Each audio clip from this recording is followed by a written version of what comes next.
Clubhouse. For the first time in my life, I own land. Not a building or apartment, land.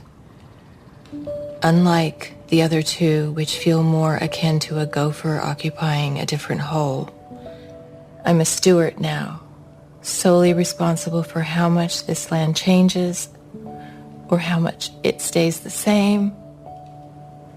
Best I can hope is be a benign nuisance to this place. Man's goal in society is to be remembered. In nature, it is to be forgotten, unnoticed. Leave as little proof I was here as I possibly can. That will be my gift to this place.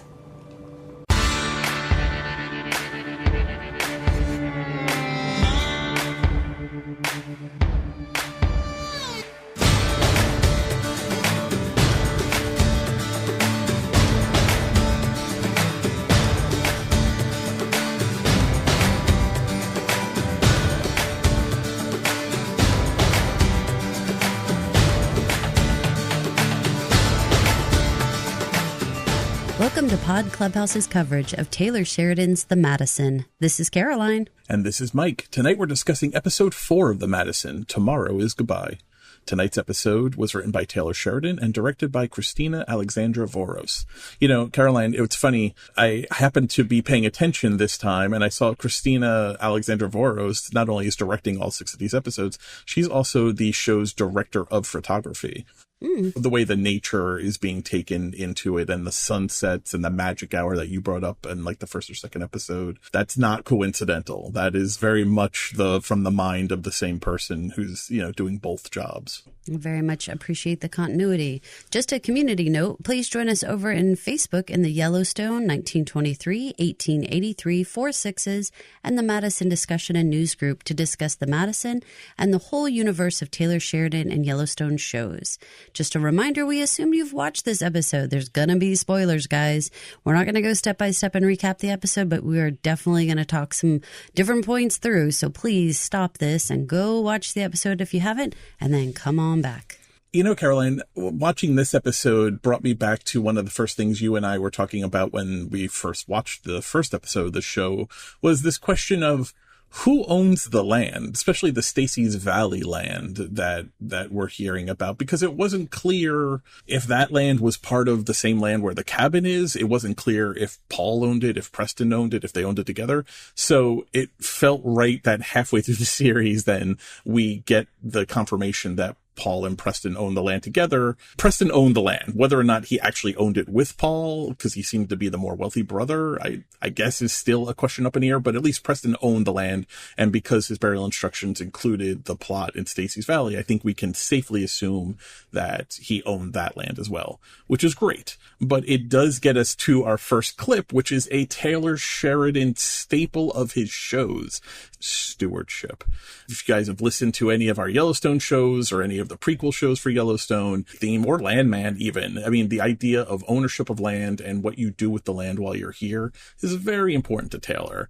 So I definitely want to talk to you about it. I want to hear your thoughts on it, but let's take a listen to this first clip of the night. For the first time in my life, I own land. Not a building or apartment, land. Unlike the other two, which feel more akin to a gopher occupying a different hole, I'm a steward now, solely responsible for how much this land changes or how much it stays the same. Best I can hope is be a benign nuisance to this place. Man's goal in society is to be remembered. In nature, it is to be forgotten, unnoticed. Leave as little proof I was here as I possibly can. That will be my gift to this place. Who wrote that? Preston.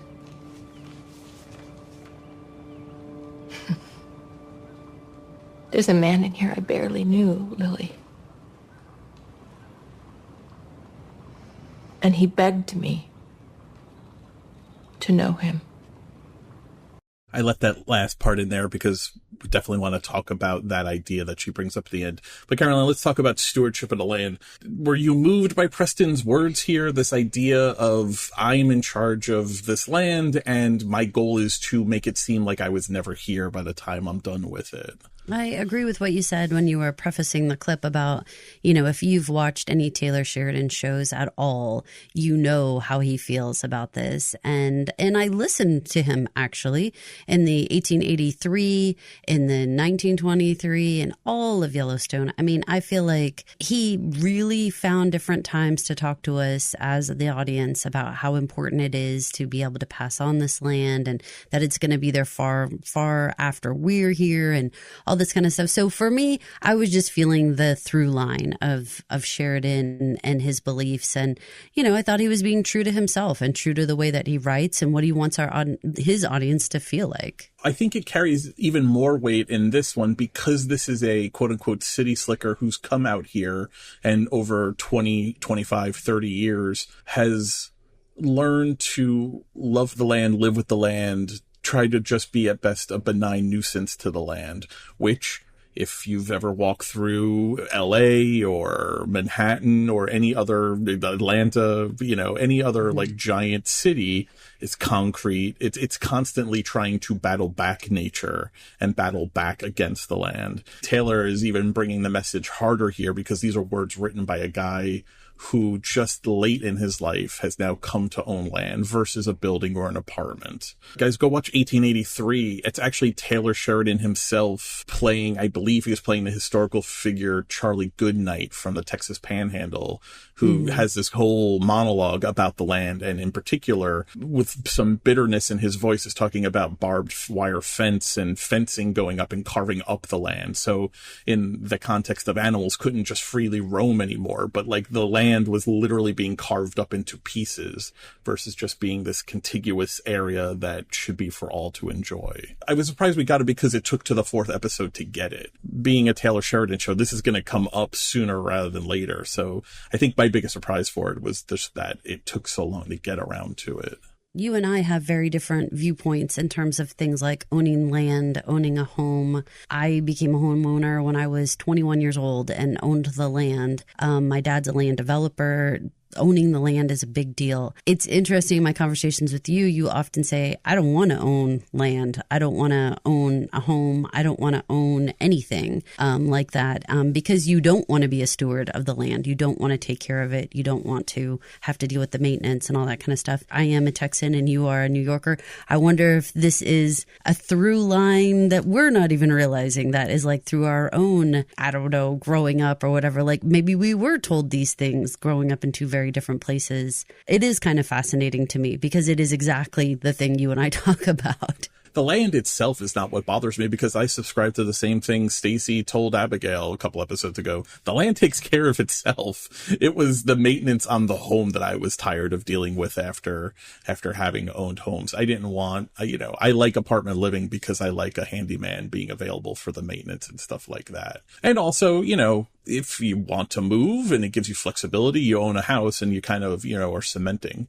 I've lived in a lot of apartments all over the place. And so, I think I've just kind of gotten used to that. Well, and on the flip, I've owned 3 homes. We've just lived very different lives. Yeah, and I think I've lived I'm not in saying 8 one's different better than the apartments. other. I'm just saying that we just have very different, viewpoints. It's interesting to me that you and I have actually had this conversation because I think a lot of people who are friends with one another, they have never had this conversation about whether or not owning land is important to you or not. Whenever I've ever talked about renting, much like leasing a car or something, my dad has this look he gets on his face that's like he just wants to throw up in his mouth. I think I've just been raised that way. I would never lease a car. I would never lease a car think either, of renting first. Reasons. There's good reasons for being a renter. Did you feel personally attacked when you're being called like a gopher that's just living in another hole? It doesn't bother me. I think gophers are happy. I've gotten to live in Brooklyn. I've gotten to live in, Manhattan in a couple of different places, Brooklyn a couple of different places, Queens a couple of different places, upstate New York a couple of different places, Pennsylvania. It's allowed me to kind of be all over the place. I don't mind being a gopher in a hole. I'm not against owning the land. I find this whole situation that Preston and Paul here actually very attractive, especially at my current age now and entering into that next phase of life and thinking about trying to live a life more of leisure than of stress. I find this not necessarily for fly fishing, but the idea of it, a place to go to, I find very, very attractive as something that I would be interested in doing. But I certainly wouldn't want to build a very complicated house, though, because again, that's the problem. That's the thing. I don't want to deal with the maintenance on the house. I want just a kind of a simple structure. So this situation that they have, I would be great there. That would work for me. So the end of that clip, I left in there because this hit on something that you and I talked about early on about the journal. And we asked, why didn't Preston ever tell her about this journal? Why did he just keep this out here in Montana, not bring it back to New York or ever tell her it was there? And, she says at the end of that clip that I played, there's a man in here that I barely knew. Okay, right up, I'm just going to say, I appreciate that Liliana has an opinion, but I don't think that this has to be the gospel. I'm sorry, she's not Preston, and she's not even Preston's wife. So to say what I know you're coming to say, which is, see, he did want her to find it, and he was writing it for her, so says Liliana. I don't think that she's the end all be all in terms of knowing everything. So I have some pause on her. I think that's a good counterpoint of the whole thing, which is exactly what I wanted Liliana to do in this entire episode. And she delivered. I wanted her to come in. I wanted her to question everything that Stacey said. I wanted her to just have a counterpoint to say well, have you thought about it this way? And I'm okay with that because you know what? I'm giving both of us kudos because guess what? We did think about it both ways several episodes ago. And I still think it's fair to think about it both ways, even now. I think it's fair to think that he kept this for himself and he kept it writing to her because sometimes, I don't know if anybody ever read, Are You There, God? It's Me, Margaret. Guess what? She was writing to God in her journal. Some people write to whomever they want in their journal. So writing a journal might have been easier for Preston if he wrote it acting like he was writing to Stacey. But it doesn't mean that at the end of the day, he intended for him to die there and for her to secretly find this journal. I just think that that's a lot of forethought that I don't know that I give this entire situation. I think it's possible, but I don't think it is the end all etched in stone because Liliana just showed up and said it. I don't know if that derails your conversation, but that's how I feel about it. No, I think it's a discussion point. It remains curious to me why he didn't ever mention it. And it's not like he kept it for a year, but he kept something dutifully for 20, 25 years and never even mentioned it in passing, not even mentioning the how-to guide. These two never talked to the point where he was like, I keep this how-to guide so I know how to do all the things that happen out there. That this never came up tells me they literally never talked about this aspect of his life, which seems to be the thing, other than his daughters, according to Stacey, the only other thing that seems to have made him happy was being here, or was the place where, what she say? His soul is here. I feel him. And it never came up. I find that very strange. Well, I don't know because, keeping a journal, first of all, I don't think is that unusual. But then also, how many people talk about the fact that they write in a journal or a diary or keep some sort of meditative notes, or even if you keep something on your notes in your phone or whatever, those types of today this happened and man, I figured out this, or maybe you're keeping track of the food diary or something you do. People track stuff and write stuff down all the time that you don't then necessarily share with anybody because it's for yourself. And that's kind of my point, is like, I don't find it odd that he never talked about it because I don't necessarily think he was writing it for her. And I do think he was somebody who cared a lot about understanding the technique of things. The point of showing the journal for me at the end of this episode, where we were seeing it so much with all the drawings and stuff, I do think he was a meticulous person. I mean, he obviously, I know my father, my goodness, he's a fisherman. Oh gosh, would he go crazy for having lures that were so beautifully organized and having it all written down of exactly which ones were which. I mean, I've organized his fishing closet so many times, but that's just not in his nature. He would never do that. He would love to have that, but that's just not the way he does things. I don't think he kept that all organized with notes for Stacy to find it so she could go fishing. No. Which is exactly the kind of like reasonable thought you have to follow through if you think everything he wrote down was intentionally there for her to find it to use it later. I think he liked to keep notes. I think he was somebody who wrote things down and drew things out and kept track of technique and kept track of like, I did it this way and it worked better this time and it didn't work that well that time and blah, blah, blah. Like, he's kind of like a data collection kind of person, you know, like he likes data. You love spreadsheets. I could see where you would keep something like that on a computer or something like that. Wouldn't be crazy to me knowing you, but I wouldn't think you were keeping that for Tom to find down the line. I think you like to keep things organized. I don't know. Again, I don't want to put so much meaning on this because of showing that lure box. If you didn't show me that lure box and how well it was labeled and how it was all explicitly then I would say, oh, okay, maybe I'll relent. But nah, the guy wrote down notes to himself about everything. To himself. I really don't believe that lure box is supposed to be found by someone else to be used. He's an interesting guy for sure. It really does make me want to know what his profession was, because I would be like not surprised to find out if he was like an engineer or something that really cared a lot about the mechanics of things, however that looked. I don't know how we extrapolate that out to living in New York City, but something about him is intriguing to me.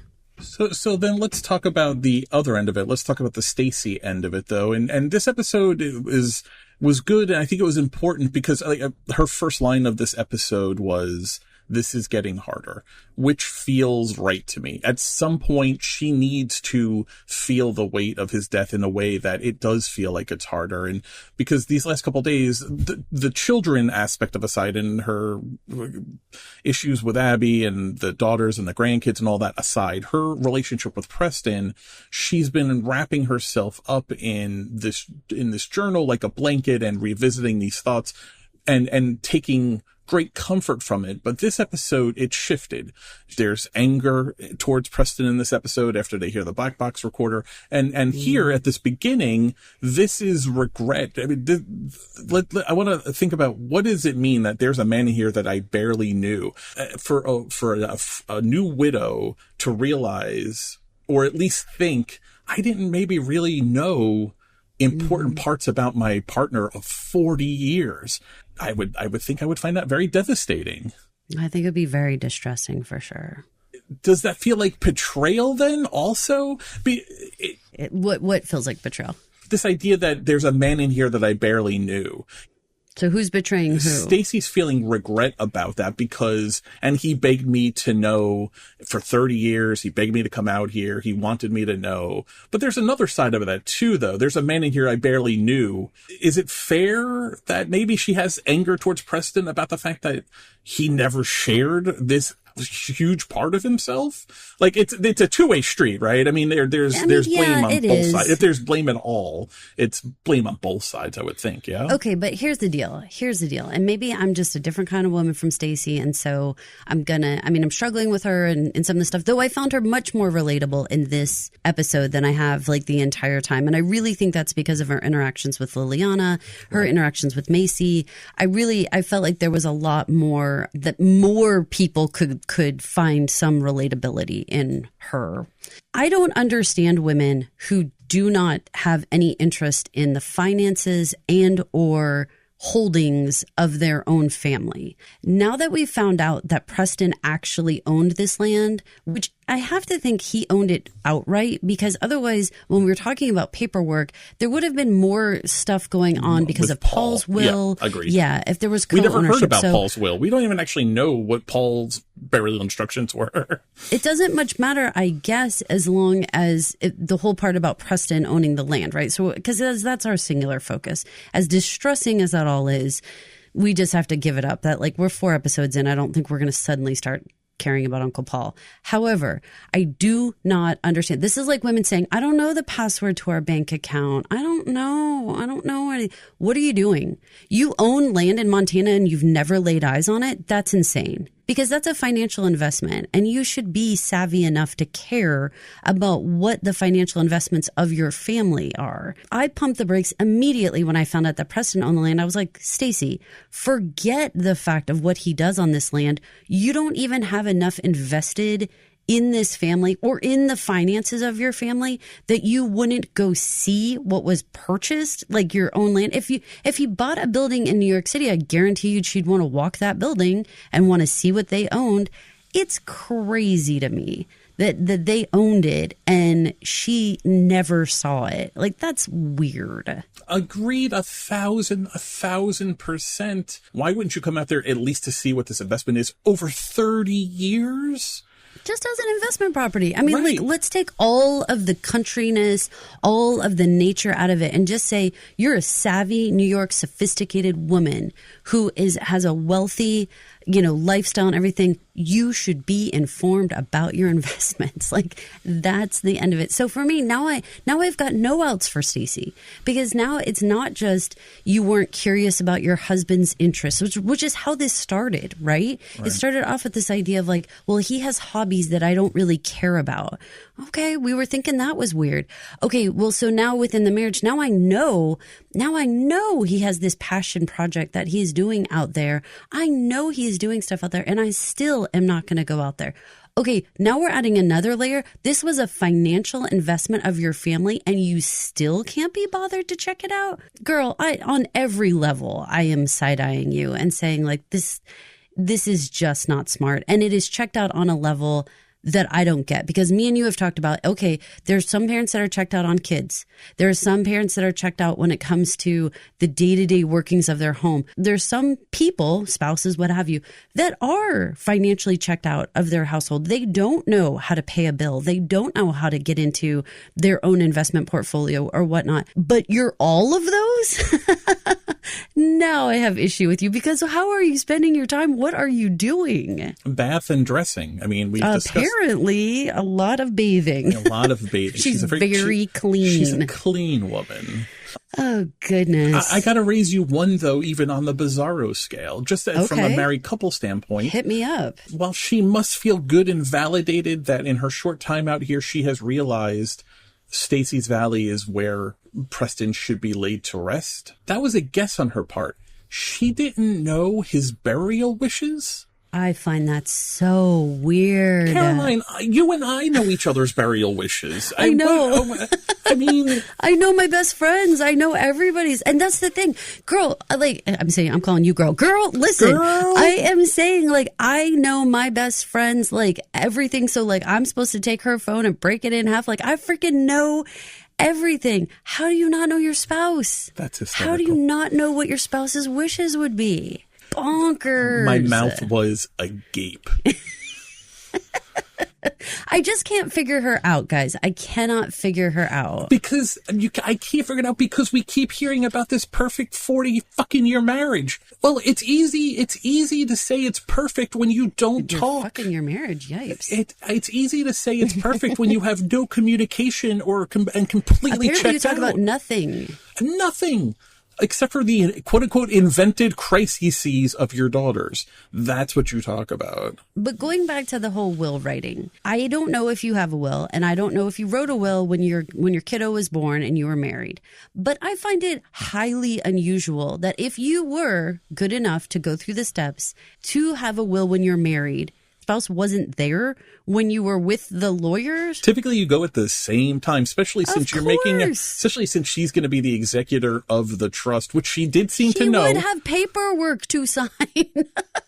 Right. And she knew she was the executor. So it seemed like she only knew a couple of bits. She knew the house was taken care of. The girls' houses were taken care of. She knew there was a trust. Because we heard that in the first episode. She knew that. Apparently that was as far as she cared to know, was can I continue to bathe after you die? Oh, stop. In this apartment, I am attached to this clawfoot tub. Oh my God. And this is where I would like to continue to bathe. Is that cool? I'm not going to go with you to the lawyer for the will. No. Preston, you go deal with that yourself. Okay, you guys, I add that as layer 4. I said you should know your investments. Okay, you should know what your spouse's or loved one's wishes are when they pass away. I don't care if it's your best friend. I don't care if it's your spouse. I don't care if your boyfriend, girlfriend, whatever. You don't have any of that pillow talk where you're laying there and like there's a movie on, there's something, and you'd be like, what would you want to do? Like, would you want to be cremated? Do you want to be buried? Like, what do you imagine you'd want to do? Do you want to have something at a church? And I'm not even saying like it needs to be like gross and graphic and upset everyone, but just sort of like that generalization. Like, are you somebody who would prefer to be cremated? I am. All of you who are listening know more about me and my wishes than Stacy and her perfect marriage with Preston. That blows my mind. Perfect my took us. Let's move on, because you and I could rail about how weird it is so much. I really thought the authenticity we were getting with Stacey in this episode was unparalleled. I really, really appreciated the scenes with Macy. I really appreciated the scenes with Liliana. I really think we finally got a less shrill, less emotional, less like losing her mind version where I understand where all that was coming from, but we needed to have a moment where we got a glimpse of like, what is she actually like? How does she really talk? And I appreciated that she said things like, do you think I'm making these decisions with my rational mind? Thank you for acknowledging that, Stacey. We all agree that you're not. So if you know you're not, why are you making such wildly permanent decisions? And I mean, Liliana had a great response to that. She had a great response. She's like, you can own the land. Doesn't mean you have to live here. Didn't we all say that in episode 1? Didn't every audience member say, what are you talking about? Yeah, and you know, it's funny, I'm happy you mentioned Liliana's role, because you predicted at the end of last week, you said hopefully with Liliana showing up, because it was, she had called her to come out there, that it would allow Stacey to have an equal to talk to, and so you would get a more calm version of her, or a more realistic, more who is Stacey really version of her, like a down to earth version, right? Not a making these like loud, huge remarks or any of these ultimatums, but just like, how do you talk with your friend? Like, can you talk with your friend? Like, I pray you are going to be able to sit here and talk to your friend. We were rewarded with that, which I'm very thankful for. But it was also the fulfillment of the comment that Cade made to her when he takes the gun from her last week in episode 3 last week. Well, I guess it was last week, but these all came out so close together. In episode 3, when he takes the gun, he says there's so much paperwork. Paperwork should be for someone else to deal with, so that you can just miss your husband. That was kind of the promise of this episode, right? With being freed from the burden of having to deal with the paperwork that Liliana tracked down. It was her entire job this episode. She went to the clerk's office. She walked through the paperwork and then said, you won't have to mention it again. She took that burden off of Stacey's hands. And then what we got to see was Stacey, who was able to focus more on her grieving, which then leads her also starting to race through some of the DABDA stages of grief. And we get to anger. Let's play this next clip. This is after they've heard the black box recording, which I want to ask you about afterwards. She's heard that Preston's last word was Stacey. She gets home. She goes in the river. She's not happy. Let's take a listen. God damn it, Preston! This was not an accident. This was a choice. You chose this. You chose it, and look what it's doing to us. I said the same thing. When my wife died, I walked out and stared at the sky, and I cursed her for being reckless with her life. Which was my life. That's the promise we made. You're mad at him now. Later, I guess you'll be mad at me for letting you hear it.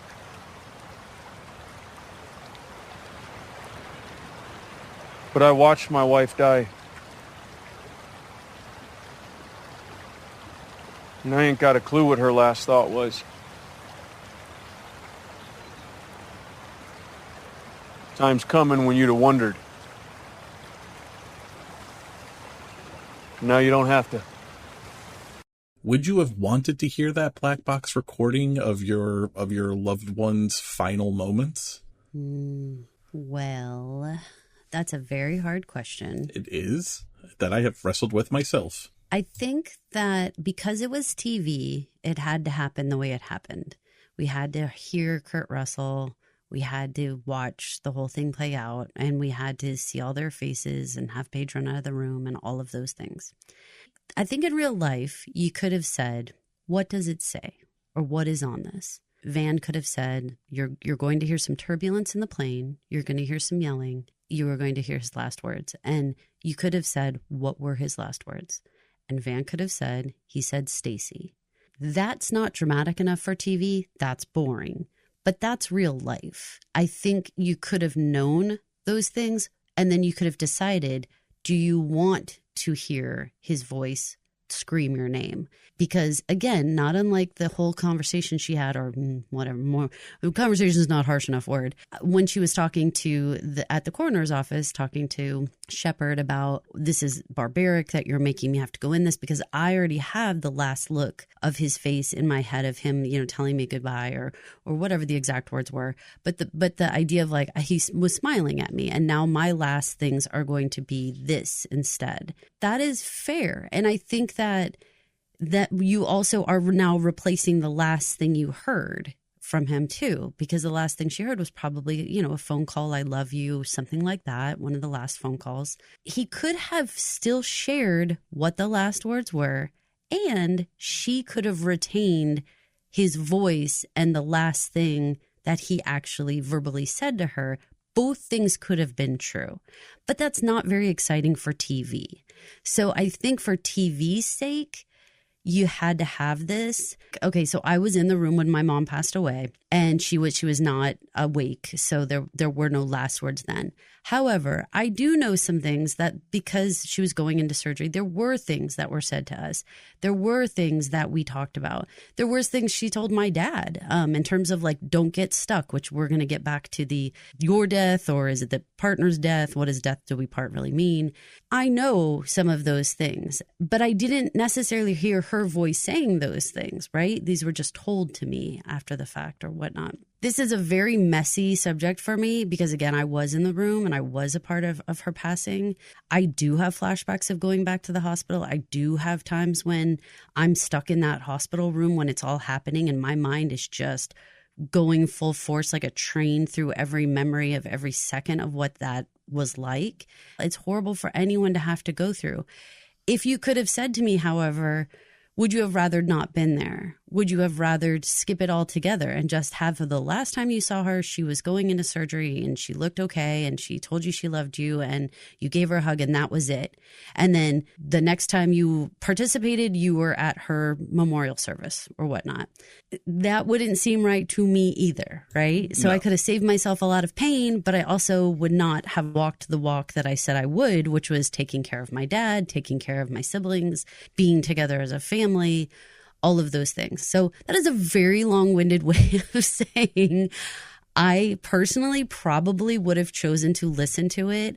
Again, I think I would have said to the girls, I'm going to listen to it first. I would like you guys to leave. I'm going to listen to it with Liliana. If after I hear it, if you choose to come listen, or even if you want me to weigh in, if you want to ask me, do I think you should listen to it? Then you guys can come listen to it too, okay? But like, again, there could have been steps. There could have been baby steps of this. What does it say? She did say, is there important information on this that I need to know? Like, she was trying to get there a little bit. Like, is this pertinent? Do I need to hear this? Or are we just going to hear a bunch of insane screaming and then like, I don't want to hear that? Are you listening to that black box? How do you feel about it? I think there's no world where I would not have listened to it. Knowing it was out there, I would have needed to hear it. It would have bothered me forever if I didn't hear it. The way that Van sets it up would almost make it impossible, right? When he's like, I don't think you two need to hear it, but I think you need to hear it. Yeah. I mean, how do you how do you say no? He explains himself, and maybe Van let his personal feelings and not so much police officer feelings get into way here. Are you okay with Van, who I guess followed them home from his office at the sheriff's department? The timing was super wonky with that because he had to go right home after them to be there. He would have had to be like attached to her bumper though, right. in order to be there right when he was there. And because he ran right to the river, Well, given those stretches of roads, you would have seen him following the entire time. So all of that was kind of wonk. Maybe Cade had mentioned to him the gun thing, and maybe Cade told him, hey, if you're hanging out around this family anyway, keep an eye on her. I'm okay with all of that, and I don't think it was wrong that he was there. Maybe for editing reasons, they made it so he came up on her so quickly. But I actually thought she deserved a couple more minutes there of screeching and just letting it all out. I kind of think he came up too fast for my liking. Because it ended her screaming. It ended her anger that she clearly wanted to work through. And as an audience member, we deserve to be a part of. We deserve to see her break and have that moment of being like, you chose this and all that. We needed to hear what she was thinking because we've all been wondering, what are you thinking? What are you doing? What is this part of your stages of grief and everything? And so you're right. It sort of just immediately shut that down. And also just out of respect for her, let the moment breathe for a minute. Yeah. I don't know if that was a directorial choice. I don't know if that was an editing choice for time. Runtime. I'm not sure, but it felt unnecessarily stunted. It could have gone on longer. We could have just had silence. She could have just been in the river, weeping, breathing, and that would have been okay. Crying and hyperventilating in the waist-deep water. I agree. It's too quick, so it almost felt like he was intruding, though I don't think we were supposed to take it that way, but it felt that way because, like you said, they didn't let it breathe. I don't remember, she interclasps her hands. I don't know if she puts them over her mouth or on her chest, but she does some kind of I didn't know I was being watched, and now I need to shut it down. And just you explaining it like that, I hate it even more. Yeah. Because I myself have had so many times when something reminds me of my mom or of a situation or whatever, my eyes get teary. And because I'm around other people or because I have this idea that I can't just let myself cry, I suck it back up. And I've mentioned this to you. I've said stuff I just, I feel like I need to cry, but I kind of can't let it out. I kind of suck it back up. And maybe I was projecting for Stacey. I was like, let her have a freaking minute. Let her be by herself. Let her just freaking explode because there's so few times when you can. And she's got kids and grandkids and all this stuff, within 2 feet of each other. She really doesn't have the space to do this. Everything that Van was saying was important in terms of being supportive and being understanding and showing the empathy. And other people have been in these shoes and we do understand and you're not alone. And those things do matter. What do you think about if Liliana had come out there? Because we do have a kind of a moment with them we have a moment with them, sitting in the river together. Right after that, right? Because he says she could use a friend now. Needs your friend. And they make the joke I ruined my Chanel pants for you, which is so. Could that have happened? Or was it one of those things where it's you've got this scene written where Van needs to have this moment where he expresses his pain about his wife to Stacey, and you have that written on some page somewhere, and you've written the episode, and you're like, well, shit, where do I put this in? Do I put this in when Paige has left the office? Do I put this in? Where do I put this in? Where do I plunk it in? Because it felt like it disturbed the normal flow of Liliana would have, of course, come looking for Stacey. Immediately after that car ride, she would have come out on the porch when she didn't see her there. She was already looking for her. You saw that. Mm-hmm. And Van was like, "Are you her friend?" She's like, "Yeah." She's like, "She needs you." Cool, but I don't know. I think that was clunky of where that conversation took place in the flow of the episode. I can't tell you where I think it should have happened. They could have had it with his conversation with Abby, because this is my next question then. Was Abby right to say, yes, you warned us that I don't think you should listen to this, but you should have given more details on why?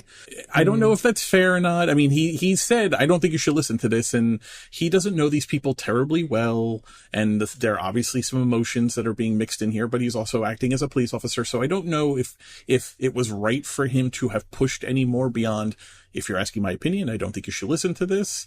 And if they didn't give us more detail about that, should he have offered it? But that conversation, he could have had the entire spiel he says to Stacy in that conversation with Abby. It was like, the only reason I thought you guys should hear it, or thought your mom should hear it, was because I watched my wife die and I didn't know what her last thought was. And now your mother eventually she would wonder, and now she doesn't have to. It didn't even have to be at Stacy. It didn't have to be at Stacy that he had it. But I think the show felt like it needed for him to explain himself for the empathy and stuff, but it didn't have to be the way they played it out for exactly why we're saying it stunted her time. It made it more about Van and his wife's death than it made it about her being angry at Preston, which was what she needs to be doing now. I just felt so bad that she didn't get a chance to just let it all out.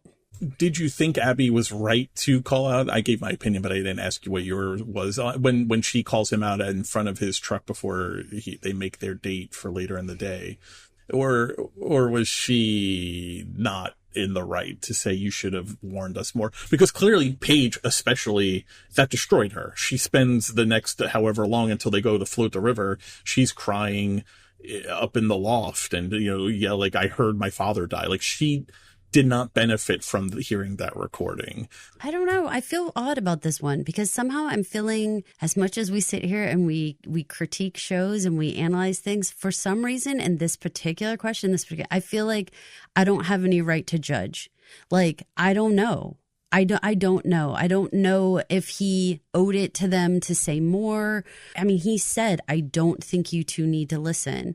Now, they don't know Van well enough at this point in any form or fashion. Like, say they knew him for 5 years, maybe those words would have held enough weight that would have been enough. Well, Van said we shouldn't listen. You guys know Van. He wouldn't say that if we should, you know what I mean? Like, you'd have that. It would carry more weight if he said it, then he knows the best in this situation. They barely know each other. And so, I mean, he said it and he felt like he covered his bases by saying it. I understand the reason why Van decided it was important. At the end of the day, do you think Stacy regrets having heard it? No. Maybe in the moment, because she heard his fear, the beginning parts of that, and even the Stacy is fear. But I think he's right. I think at some point she would think, I wonder what his final thoughts were about. I wonder what went through his mind in that. That seems right to me, that at some point in this grieving mourning stage, that would occur to her. It will be helpful to her that she will know literally the very last thought in his brain, words on his lips were her name. So I think she'll eventually even find comfort in that. I think, but I don't know right now. It wasn't a nice, like, I love you, Stacy, like that. It was like screaming. I mean, he was dying. That is what you want to hear. And I'm telling you guys from experience, like, yes, I think you should be in the room, but it does haunt you. It does haunt you. I don't know if she is going to be happy that she heard it. Would it have been okay to just know his last words were Stacy? To just know it without hearing it. Yeah, the transcript of it would have been better. Or how you described it before, just tell me what it says, Van, and for him to give that. And then years from now, talking to Liliana, talking to our other friends in New York or wherever, she's going to come up, they're going to know the story, and she's going to be like, and she's going to say, his final thought was me. And he said my name. Right at the end. And that's always given me comfort. And they're going to be like, that's amazing. Like, how did you hear it? And she's like, well, there's this recording. Would you like to hear it? And you're going to play this recording for your friends to share this moment. And it's going to be like, stay there! Like, it's not the kind of thing you're going to share with friends, like this very romantic or heartfelt recording. No one's going to want to hear awful. That. You just want to know the word. You want to know the fact, but not the context. The emotion in his voice. I mean, the whole thing it's absolutely a lot. And I know, I mean, gosh, okay, so some of our listeners might be too young, but do you remember back at 9/11 when they put out the 911 calls or the calls from the planes to people calling their families? and they put out voicemails, messages like to the public. We got to hear some of those. Do you remember those men yelling? It was like, let's go, or something like that, to that effect. And how much it did affect all of us to actually hear the courage in their voice and to actually realize that like they knew they were going to die and like these were their last thoughts. I don't want to take away from the idea that there is something there that is, I don't know, somehow a testament to, like for Preston, the testament of his love to Stacey, that was the last thought going through his mind. And I do think, again, it's TV, and it you know, this was a dramatic story beat. We all experienced it. And now we were experiencing it a second time. How about that for you? I mean, since we as the audience actually saw him going into the mountain screaming Stacey, how did you feel about hearing it again 3 episodes later? Did it hit you harder, the same, any different? I think it hit me harder for those left behind sake. I felt it harder because I was watching Stacey and Abigail and Paige hearing it. I think that would be extremely difficult to hear. It hit me harder in a visceral sense watching it the first time because you were watching it the first time and you didn't know that's how it was going to happen. But in an emotional way, I think knowing they're hearing it, it affected me on an emotional level more the second time, if that makes sense. I think it does, because I agree with you. It was watching everybody else having their response. I mean, the way Paige bolts from the room. I mean, there's no, what the fuck did I just listen to? You know, that's like immediate. For anybody who expected Stacey to start crying or break down or anything, I can definitely speak to like shock. We were absolutely crying in the hospital room and all that kind of stuff. But then once we left and we had to go back to our hotel and pack up, there was a real suck it up for a while, because we had stuff to do.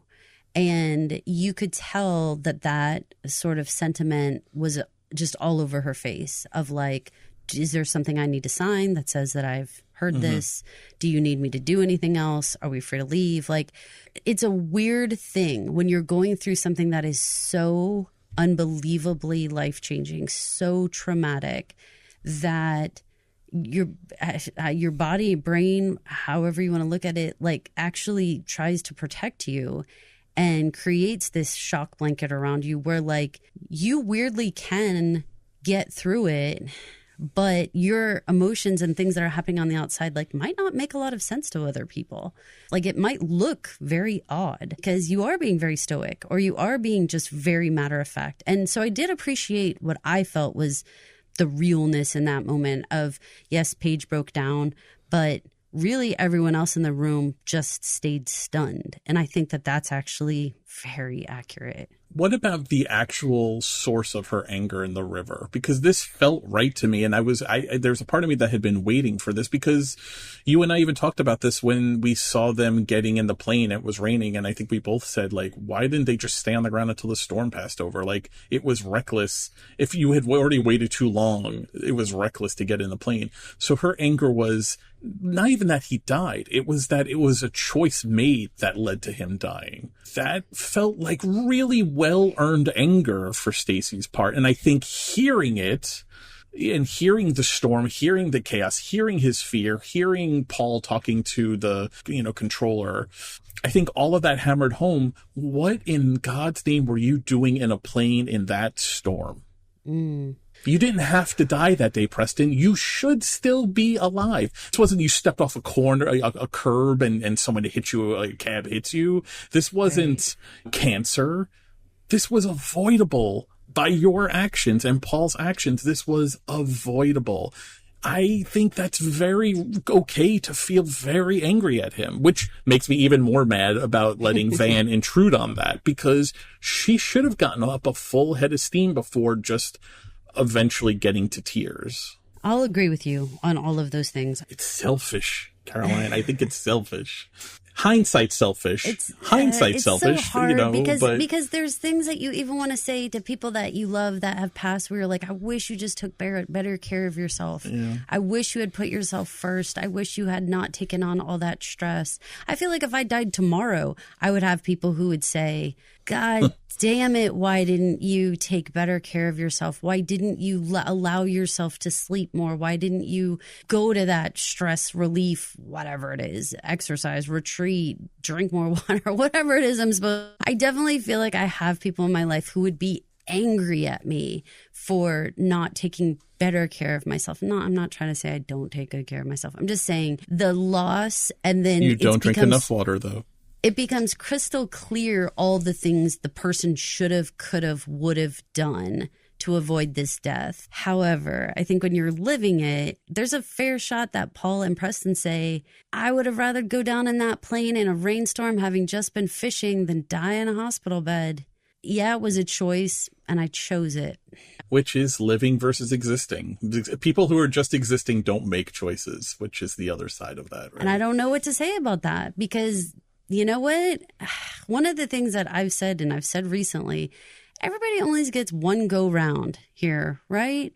And so the choices that you make and the things that you decide to do, I'm not going to throw around the word selfish. I'm going to say live it, because this is the only day you get. That is this day. That is it. Is it selfish? I don't know. Was it a reckless choice to be in that plane in that rainstorm? From her point of view, her point of view, would would she see it as a selfish choice? Now, us watching it third party objective, because I think you're making a great argument for yes and for no, but from her point of view, I would think not only was it a choice, but it was a selfish choice that you could and should still be here now, after heard the tape and the situation that you and Paul put yourselves in. So I agree with you in all of that part, in the part that, like, I really don't. But gosh, you made such a good point at the beginning that like we said this. We were like, gosh, why didn't they just say, oh shit, this rainstorm came up on us faster than we thought. We should just hunker down, and it's going to suck to get rained on, and maybe even a tree limb falls on us. Maybe even we break a leg, or maybe even something happens. But getting up in a plane in the middle of this is a more reckless choice. I totally agree with that wholeheartedly. And that's part of it where there's no anger towards Paul at this point. And no one's talking about Paul very much. I'm kind of missing the boat on that, though, because the true reality is that he kind of put himself out there. I mean, the beginning of this whole episode starts with this flashback of him coming in and saying, let's go fishing. The owl gets the worm and all this kind of biz in the middle of the night. And he's the one who had all the flight experience. And he's the one saying, a storm comes over all the time. Like, he's the one that was kind of razzing him. Like, such an experienced pilot that he not only flew through the forestry service, but was important enough to warrant a black box in his little Cessna. Right. So, I mean, I don't know. Was Preston in the wrong, or did he trust Paul? Because Paul. He questioned it. He said, Paul, is this safe? Is this situation safe? Yeah, he said it. And not exactly those words, but he said it. Paul, are we safe to stay here right now? And Paul said they were. I don't actually think that Preston was that reckless of a person. He was concerned, and he did express that the whole time. Could have used a recording of that for Stacey. Yeah, right. Here's a recording of their entire day, Stacey. Scrub through it so you could hear. Right. And what's up with Paul? Why did he choose to do that? And does that go back to our Melissa conversation, which I know we're going to talk about next? That's very next. Let's go ahead and play that clip, because for me, maybe Paul's state of mind and his willingness to be more reckless with his life has a real reason behind it. Right. Well, and my thought from when we talked about this the first time was the why they stayed was because he was acting a little selfishly to spend more time with his brother, because this was already an extension of the trip that should have ended the day before. So I think he was literally trying to eke out, because it seemed, while even the clerk in this episode at the county office says he was such a nice man, everyone said he's such a nice man, it doesn't seem like he was particularly sharing his life with anyone other than Preston. So maybe he was the selfish one here in the end, who actually made the choice. Let's play this clip from the beginning of the episode. Sometimes I worry. About what? about the day you wake up and this seems normal, ordinary? You find yourself, I don't know, maybe lacking in purpose. I've been here 20 years and it hasn't felt ordinary yet. Doesn't feel ordinary today. I'm not sure why that would worry you. The worry is what you do next. So you think me finding some woman to wipe my ass throughout the twilight years is somehow a deterrent to suicide? Not when you say it like that. You're the one person that's never asked me. Don't change that today. Okay. Thank you. Can I ask you why? Because when I said, till death do us part, I meant my death. You of all people should understand that. Yeah, brother, that I understand. The backstory for this, because the clip would have been too long, was that it was Melissa's birthday and feels like it was a wife. We don't know for how long, but clearly someone who died somehow. There's two parts here. One, I think we have to talk about, there's more suicide talks. It's like the third episode in a row where the concept of suicide has come up.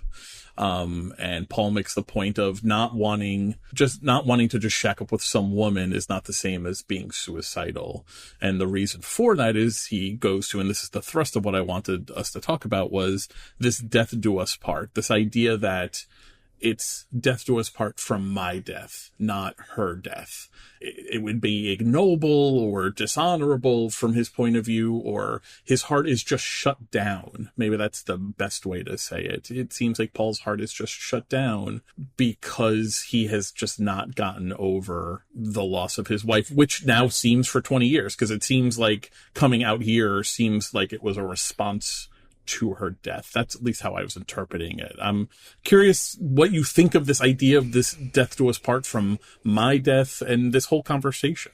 Well, I think it actually piggybacks on, or maybe it's the vice versa. Maybe it's the Abigail Van conversation piggybacks on this idea of what does it mean to say till death do us part? What does it mean to get married? What does it mean to be together forever? You know, that's why Van has a difficult time dating.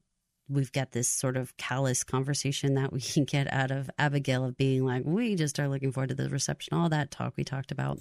What I can say is that I have never heard anyone take it that way. So this is a very fresh idea for me. Same. I don't know what I think about this.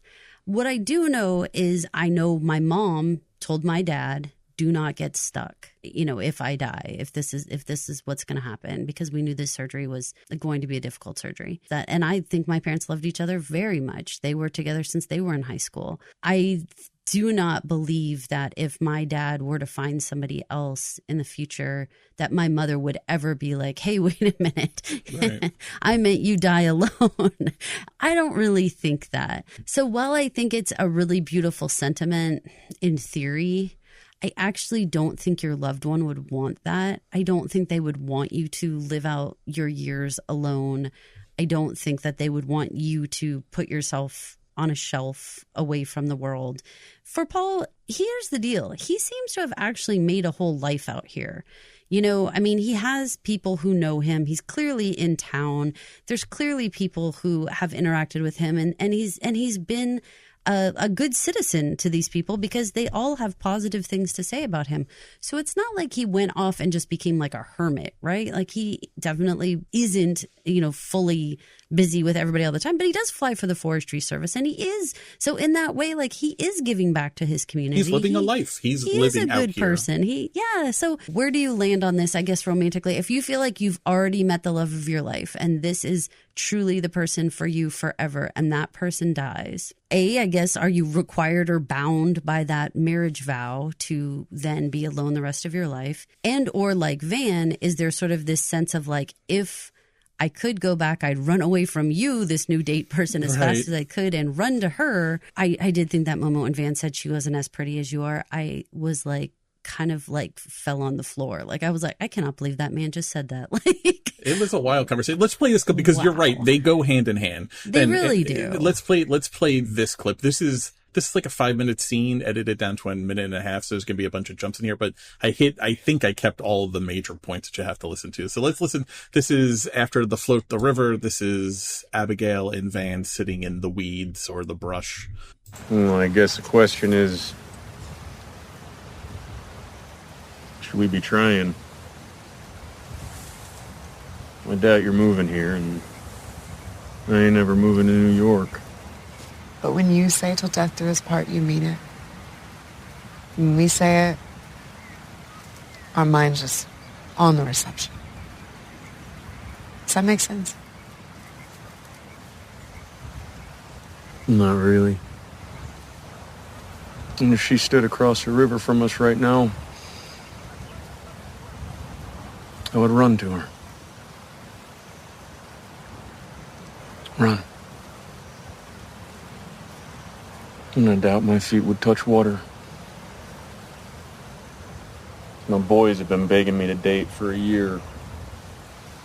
And she was the love of my life since 8th grade. What are the odds I get to?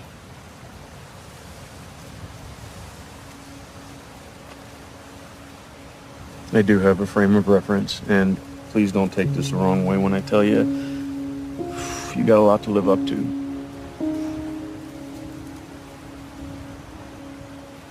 As much as I like sitting here, it hurts more than you'll ever know. So if you're wondering how I feel about you, I feel enough to sit here and take it. I like Van. He is an interesting dude with a very specific, blunt way of talking and looking at the world. There's a lot in what he said there. I mean, I don't know how you're Abigail hearing, and if she showed up across the river, I would get up and run to her. I don't think my feet would hit the water, which means you would just be left sitting here and I guess watch us. And you could watch. You can watch, you sicko. Like, there's that. But I want to focus on the part where he said she was the love of my life since 8th grade.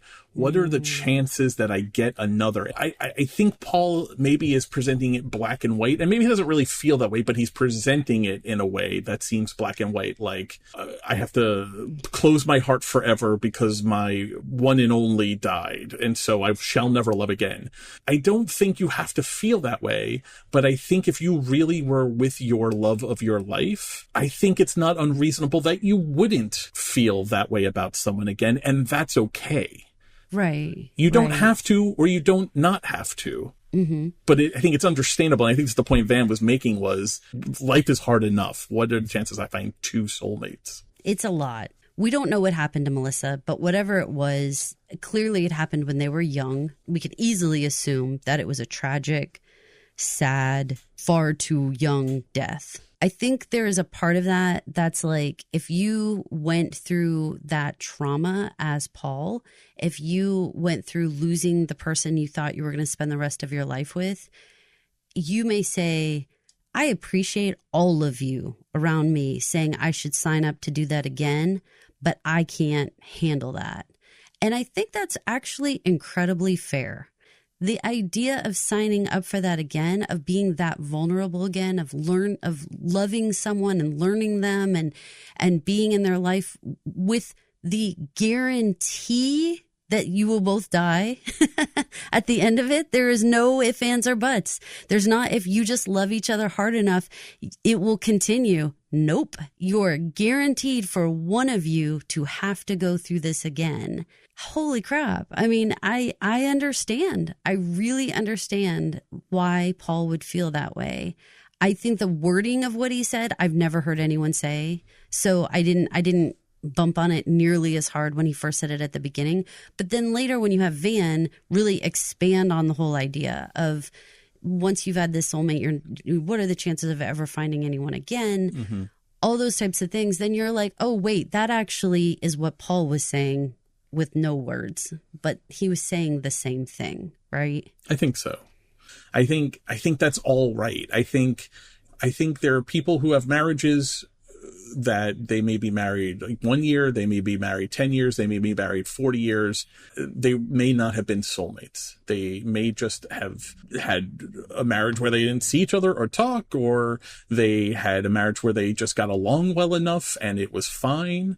If we're talking soulmate, I think that's a once in a lifetime thing. And if you catch it, you have to allow yourself to be open to feel it. When you love someone from 8th grade and then they die relatively young, because Van can't be terribly old, and she's died 4 years ago now. So yes, they spent some significant amount of years, but it was also very young love. And I think young love is often confused with soulmate love. I feel like those are different things. But I appreciate you have to let yourself be open to possibly being hurt again in order to find that lightning in a bottle love. Or be okay with just not ever having a really deep, loving relationship again. Right? Which people do that. I mean, people, right, especially older people, choose to, 100%. Just choose to do companionship, choose to be like, I want to go through this life with someone. I want to vacation with someone. I want to be buddies. I've even heard of people who are like older who have decided to live in separate houses and still be like together, even married. This is all very fascinating to me. I'm reading about all these different types of relationships that I'm like, I had no idea people do these different things. I find it wonderful that people find different avenues to make these things work. But for those people, like, they still love, a little bit going back to the sort of Paige and Russell of the mystery of it all, like, they actually totally like need their personal private space so badly that they like retained their own homes, and they still absolutely have a life together 100%, but like they do it in this other way. I've never heard of that. So for me, it's like, whoa, that like makes my brain have to rewire to even think about how things like that work. And so I don't even have an opinion because I didn't even know that existed. But I'm impressed with the variety of ways that people find companionship, friendship, love in all types of ways. And I'm fascinated by it. The older I get, the more fascinated I am by it, frankly.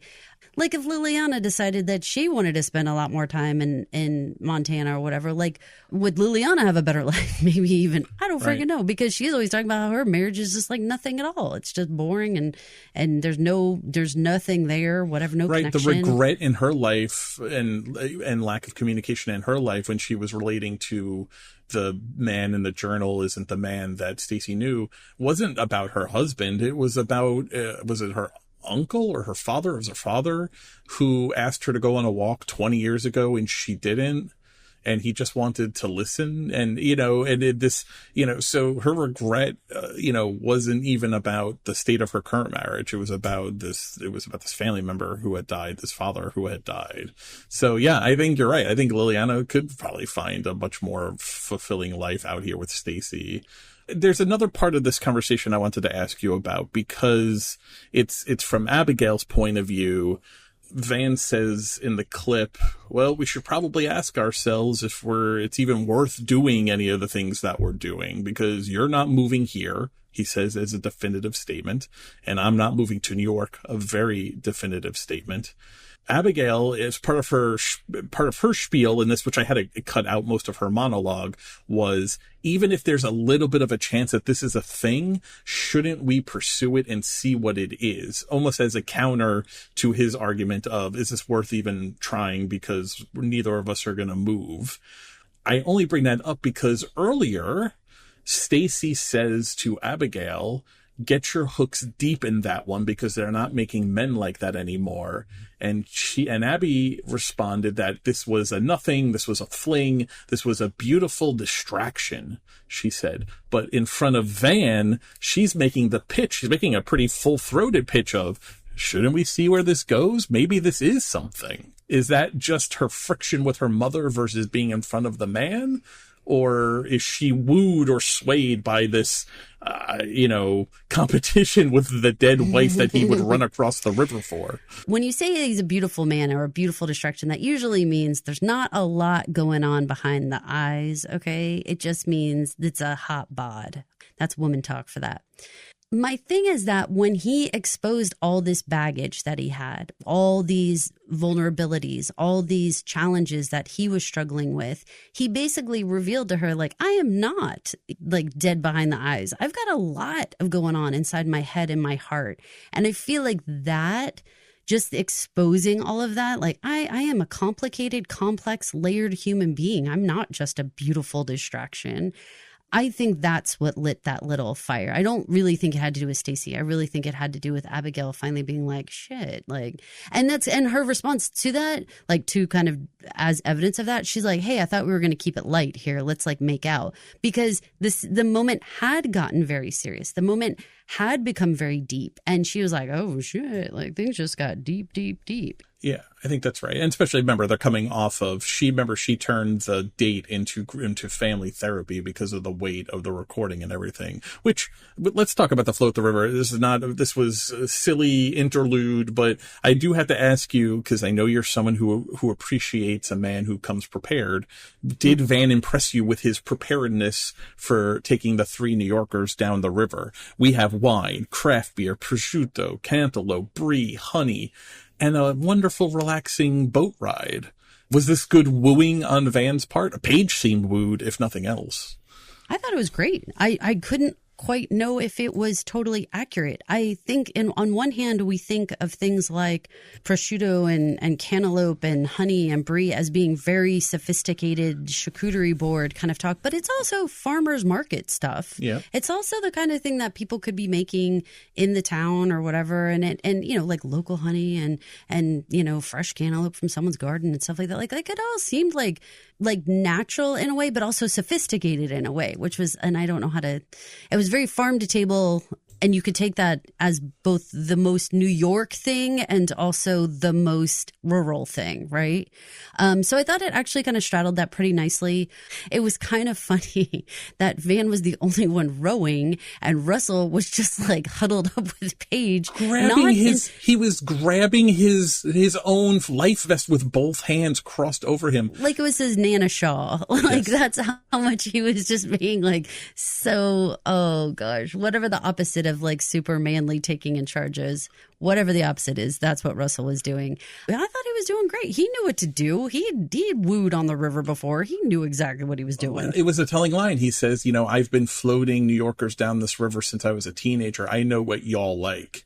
Not only did he just know how to come step to it, but he clearly had experience of this. He really did know for this clientele specifically that he was going to be floating down the river. He did know where to go get the charcuterie board items and the wine and the crapper. He looked like a craft beer type of guy.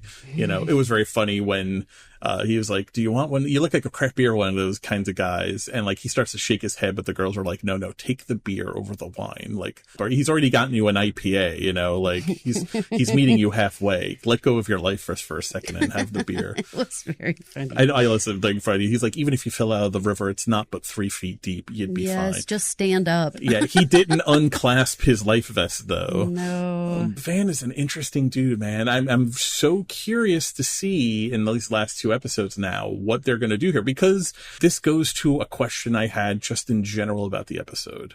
And this is a perfect play into it, because after the high emotions from episode 3, the ultimatum, the let me the fuck out of this car, why do you hate me? This is the most love I've ever shown you. All of that. Today, which is just the next day in the show's timeline, there was no mention of Stacey's ultimatum. There was no lingering, remember when you left me out on the side of the road? There was nothing. I found that odd, especially when Stacey and Abby do have that interaction about set your hooks in that man, because they're not making men like that anymore. They interact. Abby wasn't like, fuck off. Like, is she just very submissive to her mother? Or was this just, we have story we have to tell, so we're moving on from that ultimatum for right now? I don't like if that's the answer. I don't know, because I don't know if now to just chalk it up to this just wild outburst. And with no teeth, that she wasn't actually going to ever follow through with it. Like, it wasn't an ultimatum as much as it was just like a screaming at Abby and threatening. But maybe the ultimatum doesn't sound so bad now, right? The Abigail of today is thinking maybe there is something here, Van. Let's have sex in the bush and see. Like, we'll sex the sad out of you. And maybe there is something here. So maybe this ultimatum isn't sounding so bad to her today. It was as if yesterday didn't happen in the show. I completely agree. But also Liliana showing up changed the dynamic of what they were all talking about. And Van even being more, around and everything. I don't know. There was a lot going on that we didn't really need to revisit that. And the black box stuff had happened. I think there was just a lot of more and more piling on that we didn't need to go back and revisit that yet. But I'm with you on we better, or else was that just a wild screaming fit that basically happened? Let's talk about some of the more minor characters. I thought Macy had a great episode. I think the little girl who plays her, or young lady who plays her, who is named Elena Pollock, I thought she had a great episode. I think she was curious and funny with Russell, and I think she was also curious and precocious with Stacy when they were doing the fishing. Both of those were two of my favorite scenes in the episode. I loved the nature walk with Russell and Macy and he was trying to explain the food chain, which I think he actually did a decent job in doing, but just didn't really know how to dismount it or any of the tangents of it. And then they had the wolf scared the scat out of the elk joke, which made me laugh because I'm 12 on the inside. I liked all of those little bits. I still really can't stand Paige. I can't really stand Paige and Russell together. I won't say I'm fast forwarding, but I'm super not. If you look at my notes and organize by character, definitely have the least amount to say about those two. The Macy Russell scenes were great. I think that they offered the moment that Taylor needed. Again, there was a beat he put in his outline that said, talk about the cycle of life, talk about predator prey, talk about whatever, have that be a part of this story, somehow tracking whatever. So important, he does talk about that because they have that in the nourishing of the food and the elk, and we've hit that beat. Okay. So I thought that was a realistic moment. I thought it was actually very sweet. And you're right. As a little actress, she did a great job of being precocious and curious and asking the right questions, being a little sassy with her language, kind of pushing the envelope with Uncle Russell, that kind of silliness. I appreciated that. And for comic relief and for a little bit of a breath, guess what? They worked. I was totally cool with that. The scene that I thought had potential to work, but kind of fell flat on the actual delivery was when Paige was standing in the river and Russell's on the shore. I knew he was going to say, "You're beautiful." It was telegraphed that he was going to say that. But it was still a good line. It was fine. She looked beautiful in the light. Everything was pretty. I also knew for a fact we were going to see her ass, without a doubt. Of course. That was also telegraphed. Whether or not she fell head over heels into the river or how it ended up being the way he picked her up, it was y'all couldn't really, in wardrobe, you couldn't do it without showing her ass. Come on. And even Patrick J. Adams was actually holding tightly to one part of her dress, kind of attempting to hold it down, but it was clear he was told not to and let the bottom half of it hang out. I think it's weird. My problem is that the actress that plays Paige didn't deliver the line take me and make love to me or whatever she says. It came out too flat, too low voiced. There wasn't any passion in it in this way. She was take me to the shore and make love to me or whatever. She said it in this way. That's their whole relationship though. Clearly they have sex and all that stuff and whatever, but they don't seem to have the burning passion. He shouldn't have needed to be told to do that. And if she was going to say something, you're right. Let there be some fire in the belly and some growling. There's performative hunger at best between them, but their scenes just don't work for me. The thing that made me laugh more than anything was when he was trying to sell her on the everybody poops joke. That's where we're at. That's when I'm at least we got that, I want to go back to Macy though, because actually one thing they did with her, which I was happy to, because they could have easily skipped it and no one would have batted an eyelash. They showed how she was starting to deal with mourning and grief, because it was to her uncle, who we don't know how close they are or are not, but it's to her uncle that she turns and says, "I can't even remember what he looks like anymore. It's only been a few days and I can't remember." And Russell says, "Well, I could show you a picture." She looks at the picture and she seems to appreciate it, but then she says that's the only way I'm ever going to be able to remember him now or see him now is in pictures. I think that's a nice little bit of, this isn't just a Stacy thing. This isn't just an Abby and Paige thing. The littlest one is actually going through some mourning here, which we had not seen in any way, shape, or form. But I don't know. Did that leave a mark on you? Did it feel authentic? I haven't been around a lot of little kids dealing with death, so I'm not sure if that felt right. But the words felt right to me. The idea of I can't remember what they look like feels very right at any age. You were around when my mom passed away, and I told you that I was struggling really hard, not with what she looked like, but with what her voice sounded like. I couldn't hear her voice in my head. And I thought of you when the scene was going on. It was upsetting to me for like a while because I was in shock. And I was in shock for a very long time. So I couldn't hear her. And the funniest thing, and I'm not going to get choked up about it because I get choked up anytime I do talk about this. The most interesting thing is that when her voice came back to me, it wasn't her normal speaking voice. It was actually different clips of her cheering my kids on at different events. So like I could hear her voice cheering on my individual kids, and I could recollect exactly what it sounded like, what the tone of her voice sounded like, the words, her word choice. Even she would have like a strain in her voice when she would be cheering for them that I could hear. And that's the first thing that came back to me. I recently listened to a couple of her voicemails to me, and it's funny, but her voice sounds so different to me. Her voice sounds deeper to me. Now, maybe it's because it's a voicemail, and, sometimes you talk like, I don't know, maybe she was in a crowded place and she was talking more quietly or whatever. It's a voicemail, right? So it's not how you normally talk in conversation.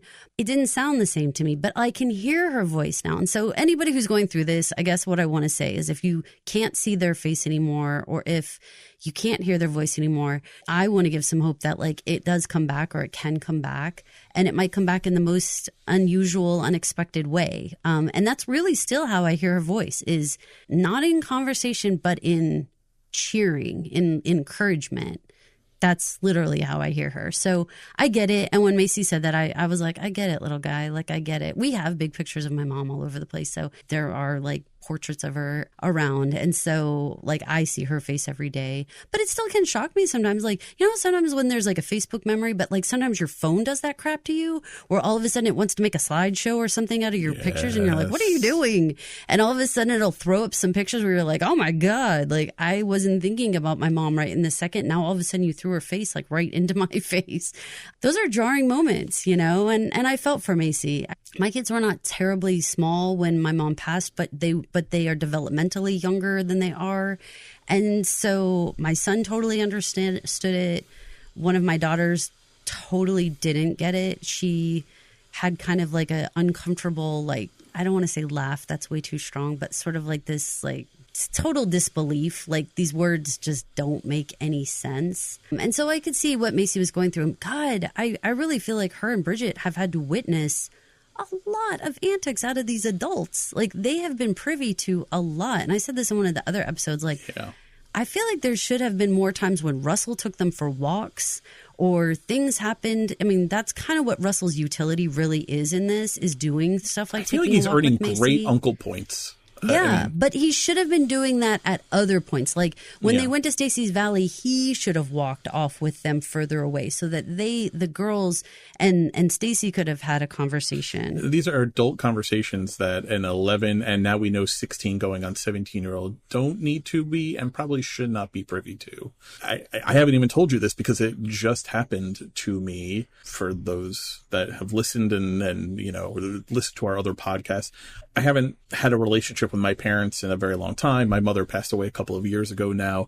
My father, I just learned, passed away a couple of months ago. I learned late last year. Anyway, but again, hadn't seen them in a very long time, hadn't, spoken to them or anything. I was parallel parking my car on a busy street and a car came too far up on me to let me do it. And so I had to do some good, New York City-esque driving to get into the spot. And the person, it was an older woman, rolled up next to me and was mean mugging me. And I don't know, she was in the wrong. I have no idea why, but I rolled down my window and I was like, whoa, get the fuck out of here. Just go. And I stopped, and Caroline, I swear to God, I turned white as a sheet because it was my father come out of my mouth. Oh, wow. It was the tone. It was his voice coming out of my mouth, and it left me cold. It was very freaky. We are very different people. I work hard to speak in a more neutral way. I have always, because of profession and whatever. But in this moment, at that moment, like I could have been in the backseat listening to my dad. It was a very odd experience. Like I heard him because it literally came out of my mouth. Isn't that so wild? It was very strange. It was very strange. Weird. It's weird losing parents. It's weird. It fucked with me for a couple minutes. I had to sit there for a little bit. Yeah, it was very strange. It was very strange. I want to hit Paige one more time because, again, this is just a really bizarre character for me. Y'all are going to remember in the first episode when she gets mugged, she is so concerned with political correctness or whatever, wokeness, whatever the Taylor Sheridan concern is, that she wouldn't identify the race of the assailant, though that would be a key aspect in trying to apprehend the person who mugged her. And you and I rolled our eyes, I think, both collectively at that scene. But here, just in a couple days out here in Montana, she comes out with this comment. Bridget! Oh my God, that Indian girl just rode off with your child. Be careful! Abby, do something. She's the neighbor. They'll be fine. Unless she falls off and dies. What do you want me to do, Paige? I was, again, my mouth was agape for a second time in this episode. You couldn't say the black guy hit me, but you said the Indian girl stole your daughter? Yeah, that was weird. It was super weird. And this is on the piggyback of we have to say indigenous tacos and this and that. But that is okay? Come on. Let's talk about hypocritical. It's messy. Very, Paige very is messy. But I mean, Abby quickly, she could have said it 10 sentences earlier, which is just like, this is Kayla, Cade's daughter. Yes. She basically didn't clear that up, and she just stood there, just stood there with her arms crossed. She created the situation for it to be all weird. For no reason to be weird. And then Paige just goes stomping off into the house like a weirdo. The whole thing was like, why are you even upset? Like, what is your deal? Right. Also, and be cool that they think you look so young. I mean, we learned that she's 26. We learned everyone's ages in this episode. We learned that Abby is 37, Paige is 26, Bridget is 16, they're going to turn 17, and we knew Macy was 11. Everyone's ages, after us talking about it and not being sure, they said everyone's ages in this episode. So you want to get to the end of the episode, this dinner conversation? I think that's really the last thing we have to talk about. So this is the family. This is the first time we've seen this family happy. They're joking. They're being bawdy about sex in the bushes and leaves in the hair, and Abby sucking on the tonsils of the deputy sheriff and all that. And Liliana starts to cry. I wonder if you know how happy this would make him. It would fill his heart. Let's talk about tomorrow. What's tomorrow? Tomorrow, we bury them. This is kind of going to your point earlier that Liliana doesn't get to say what Preston would or would not think about the journal and what it meant or did not mean in vis-a-vis his relationship with Stacy. I like this sentiment that she says here, but is this a line that Liliana should be saying and crying over? Or this is something to me that it felt like something Stacy should have been observing and feeling and expressing. It felt a little bit like the whole van situation of busting in on Stacy that was having a moment, and it felt like, why didn't you just let that moment breathe for a minute? Liliana felt like the same thing, like they were actually happy for a minute. Why'd you have to literally pour like a bucket of water on everybody? Buzzkill. That's what I had in my notes. What a buzzkill. It was. And/or excuse yourself. Get up and go whimper outside if that's how you're feeling. Just be like, excuse me, and just get up and go outside. Maybe Stacy notices her crying outside and says excuse me, and goes outside and is like, what's up? What's the matter? And she would have said, oh my God, Preston would have been so happy. But to like take the whole family and just crush it under the weight of like, do you all know your father is dead? Right. Like, this is the first time they have laughed. This is the first happiness they have experienced in the time we've been with them. And man, she just poured water all over it. And maybe Stacy wasn't ready to do the tomorrow we bury them. Maybe she wanted to have some more happiness and some more joy and laughter. But Liliana kind of forced her hand by coming out with this line. It forced her to be like, well, dinner's going to be over now because I'm going to say tomorrow we bury them. Can't go back to sex in the bush talk after that. Right. There's no way to go back. So, no, it was just kind of a bummer because they needed to have that moment. They needed to have some levity. They needed to just relax. And like I was telling you, like, you know, there was plenty of times when I felt like we did laugh. We did joke. We had to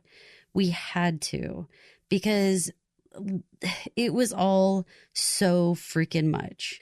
Maybe it's inappropriate to some people like Liliana. I don't know. But to me, we needed those moments. I don't like it. I don't like these people intruding and coming in on the situation and being like, hey, let's remember that. Let's talk about my feelings about this death. Like, butt out. Would you like your opinion? Would you like your father's opinion on this moment? And you know what? The weirdest part about it is that it didn't have the effect that I think even Liliana thought it would. Like, if she thought they were all going to all like put each other's like arms around each other and be like, he would love this moment. That's not what happened at all. Stacy, her face like absolutely went stricken and was like, now we will talk about the serious things. Like, Liliana, you're her best friend. You're her best friend. You don't know that like what it takes to trigger Stacy into that mode. A best friend is there not to tell you what to do, but just to help you do what you decide you want to do. And also to buzzkill your happy moment at dinner. Jesus, Liliana. Maybe Liliana can't handle the wine. Maybe she should have been cut off. Maybe. Well, she did pour more wine. I thought that was interesting that Stacy did. Poured a generous glass to Abigail. That was kind of wild. And maybe that was her even saying, sorry, my friend just did that. Maybe. You know, everybody needs a little bit more self-medication here. Let me be the one, you know, to kind of be like, oh, sorry, that happened. Like when you pull your collar, like, like, yikes. That one's mine. Awkward. Yeah. So again, just another person kind of stealing the moment from Stacy that should have been her moment to dictate how long she got to be happy there. And also when to decide that the moment had to turn serious. That should have all have been left to her to do. I thought for sure, just kind of a silly thing, but I couldn't help thinking about it. So I have to tell you, when she and Macy were fishing, and hey, kudos to them catching 7 fish. Not an easy feat. Especially never having done it before. I thought for sure she was going to hook Macy in the face when she was casting. Oh, really? I've seen it happen actually in real life. And I thought for sure that's what we were going to see. God. Yeah, I was because it feels like, you know, when it rains, it pours. That's disgusting and horrible. And I'm super glad that didn't freaking happen. I'm happy they didn't go down that way either. It would have made dinner much more subdued than it was. What do you think it means that Bridget seemed to be genuinely happy barrel racing and learning, taking some barrel racing tutorial and actually having a friend her age in Kayla? Is that going to be something that ripples now through to these final 2 episodes and into season 2, which we should say season 2 has already been filmed for this show. So whatever happens, there's a season 2 already in the can on this show. So I guess the question is, does this open up the door more to what Abby was saying to Van in the bush about maybe there is something here and maybe we should try to pursue it? She clearly has a horse who's at the Olympics, so I guess this is Paris 2024, like we're talking about, that her horse is there. So this show actually takes place in the past, I guess. Yeah, so does that all play into maybe the kids stay, maybe she stays, maybe she decides that she actually could build a life here? I mean, yes, I think that there's absolutely potential for her to try something here. She has nothing going on elsewhere is what we've figured out. So unless Dallas comes in on the scene and wreaks some other havoc, which he kind of has to, because you've already talked about him, so I don't know where he is at this point. And they got a real actor to play him, right? It's Gilmore Girls Finn. Credited for 3 episodes, and he has not been in any episode. Yeah. Well, I guess he could be credited. I suppose that was his voice on the phone in the 1 episode, if we want to consider that one. And so then he has to be in 5 and 6, right? He has to be. Think. Let's go back to Kayla and Bridget. Okay, so I thought it was very quick, but obvious about their differences of how to handle their horses, right? The idea of my horses in the Olympics and my idea is like I bareback ride on Shorty here. These are 2 very different horse owners, right? It was actually wonderful to see Bridget come alive a little bit because, again, these girls have been sort of pigeonholed into these just sort of like reactionary characters. They're always just sort of like, you get the reaction shot. One of the other adults does something and then the camera pans over to the kids and they're like, oh, like that's really what they've been used for most of the time. So I thought it was great that both Macy and Bridget got a little bit of a storyline.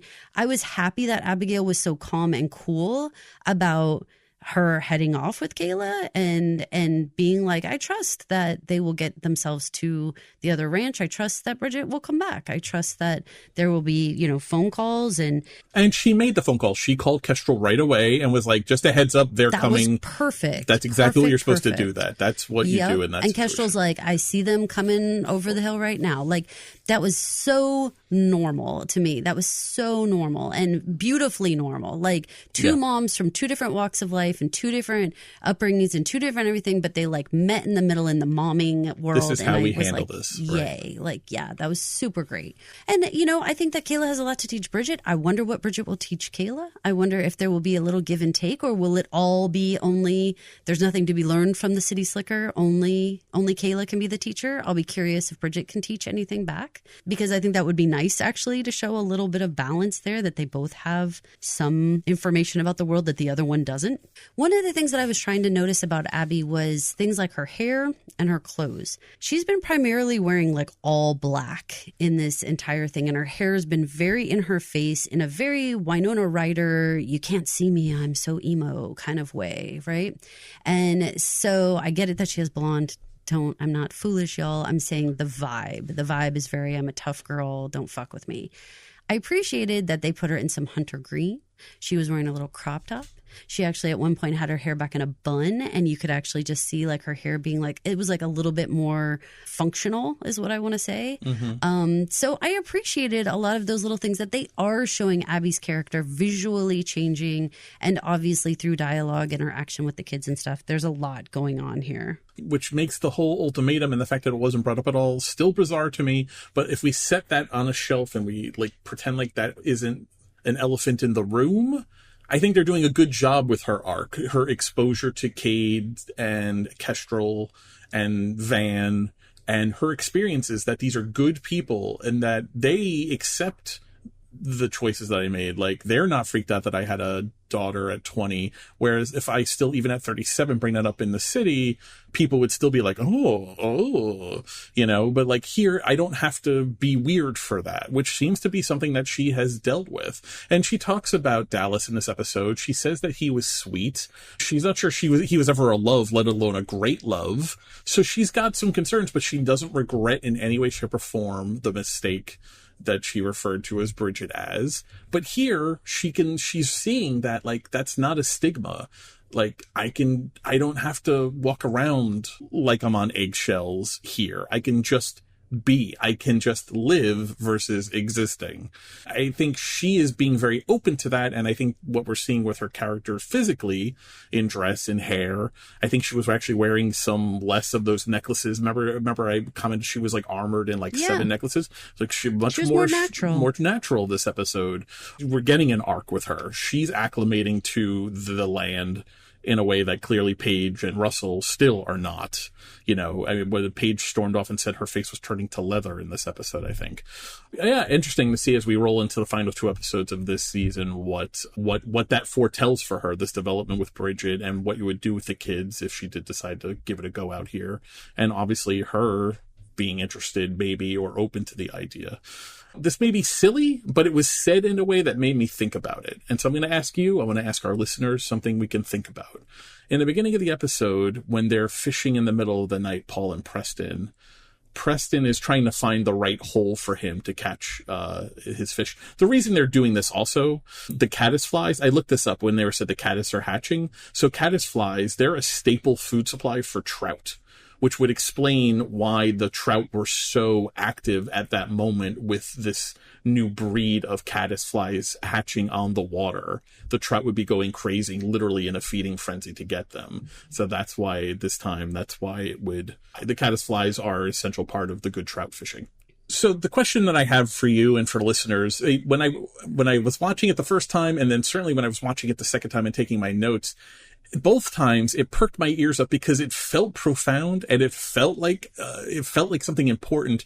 Paul turns to Preston because he's looking for his right hole to land his fish. He says, fish the middle, fish the middle. The trout aren't afraid of the eagles now. Fish the middle. What does that mean to you? That feels like a meta. Is this a metaphor? What are we doing here, Caroline? What's that name again? Caroline. I got so excited. Okay, so, all right, my dad's a fisherman, and when I heard this line, I felt like I had to do some research on this. And so I don't always do this. You're always really great about doing a ton of research. So I looked it up and I really needed to know all about this. I'm not going to read the whole thing to you guys, but if you want to go, here was my prompt. Fishing the middle of the river, how does this apply to life? Okay, that's what I looked up on Google. All right, and so here's what it says. Fishing the middle of the river, often the deepest, fastest, and most challenging part, serves as a powerful metaphor for taking risk, embracing discomfort, and seeking deeper purpose in life. While the banks, the edges, are comfortable, safe, and easily accessible, the middle requires more effort, focus, and willingness to navigate uncertainty. Yet it's often where the biggest rewards are found. So then they actually have a 5-point thing. So again, we start off with this idea of stepping out of your comfort zone, and how your life application here is it's about leaving your comfort zone and having true growth, success, transformational experiences rarely happen in a safe, shallow water. You have to put yourself into these challenging situations to have bigger results. The second part was embracing the quote, deep work and risk. This part is about how the deepest and the fastest moving water is harder to fish. You need better equipment, better skill, more focus to keep your bait in the strike zone. So when you're how you apply this to your life is that the most valuable goals require intense focus, higher stakes effort. And when you're fishing in the middle, it means not settling for the easy, superficial success, but diving into the complex, difficult projects that have higher rewards. Number 3, I said there was 5 steps, you guys, I'm going to keep reading, is facing the current and having perseverance. So when you're in the middle, the current is constantly trying to push you downstream, and you have to actively fight to stay in one place or to make progress. And when you're applying this to your life, that means that your life often is going to bring you challenges that overwhelm you. But, quote, fishing in the middle means building resilience, standing firm in your values, pushing against adversity rather than letting circumstances sweep you away. Number 4, finding quiet in the chaos. Being in the center of the river, surrounding by rushing water, requires total concentration. It forces you to be present and clears your mind of daily worries. It teaches you mindfulness. It tells you that you have to be present. And when life is chaotic, focusing on one goal, like a fisherman focusing on a single spot, which they talked about that a lot, about the different holes that they were fishing in, it allows you to tune out distraction. It actually reduces anxiety and you get clarity. And the 5th step, this is my final part, is seeking the reward, this active pursuit. So when water levels drop, the best fishing is in the middle, targeting the deep hidden structures like boulders and ledges rather than the shallow banks. So when life gets tough or the waters drop, you can't rely on the same easy methods. You have to adapt, look deeper, and take risks to find opportunities that others who only fish the banks will miss. I hope that means something to everybody, because that meant a lot to me. I really felt like it was like, I get you, Sheridan. I see you. I get what you mean. That's fantastic. And I'm so happy you did that research. I'm so happy you found it, because I see it. I see the metaphor. It makes sense when you hear the words and you read what you were just telling us.